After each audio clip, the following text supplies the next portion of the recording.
இல்லைங்களா? சுவாமி இங்க இருக்கிறாரு. இந்த கட்டை விரல் தான் சுவாமி. இந்த மூன்றும் அறம் பொருள் இன்பம். வாழ்க்கையில் என்ன தேவை நமக்கு? அறம் பொருள் இன்பம்.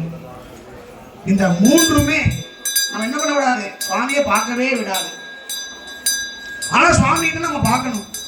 சுவாமியை நம்ம பார்த்துதானே ஆகணும். என்னைக்கா இருந்தாலும் இந்த உடல் என்னைக்கு தான் அழிஞ்சு தானே போகும். நிலைக்க போகுதா? இல்லை கோடி ரூபாய் பணத்தை வச்சு இதை ஸ்டே பண்ண முடியுமா? முடியாது. கோடி ரூபாய் இருந்தாலும் இந்த உடலாகப்பட்டது சுவாமிக்கு தான். எப்படி சுவாமி கொடுத்தாரோ அப்படியே அவர் எடுத்துக்குவார். கொண்டு வந்து சுவாமி தான் இந்த லோகத்துல ஒரு ஆண் கணவன் மனைவி கிட்ட கொடுத்துட்டாரு. அதே இறைவன் கொண்டு போகும்போது என்ன பண்ணுவார்? தம்பதியா வந்து கூட்டிட்டு போடுவார். மேல கொண்டு போய் சுவாமியுடைய லோகத்துல வச்சுக்குவார். யாரெல்லாம் சுவாமி கூட்டிட்டு போவார் அப்படின்னா நல்ல ஜீவாத்மாக்களை கொண்டு போவார். இந்த அம்பாளுடைய கோவிலுக்கு என்ன பேர் சொல்றோம்? ஆலயம்னு கேள்விப்பட்டிருக்கீங்களா? ஆலயம்னா என்ன? எல்லா இடத்துலயும் ஆலயம் சொல்லுங்க பார்க்கலாம். ஆலயம்னா என்ன?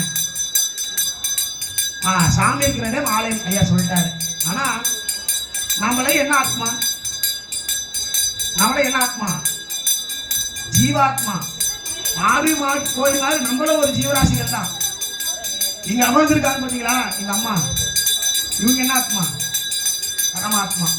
ஆ என்றால் ஆன்மா, லயம் என்றால் சேர்த்தல், ஒடுங்குதல்னு பேரு.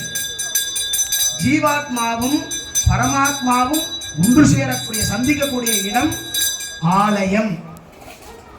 ஜீவாத்மாவும் பரமாத்மாவும் ஒன்று சேர்ந்து நிற்கக்கூடிய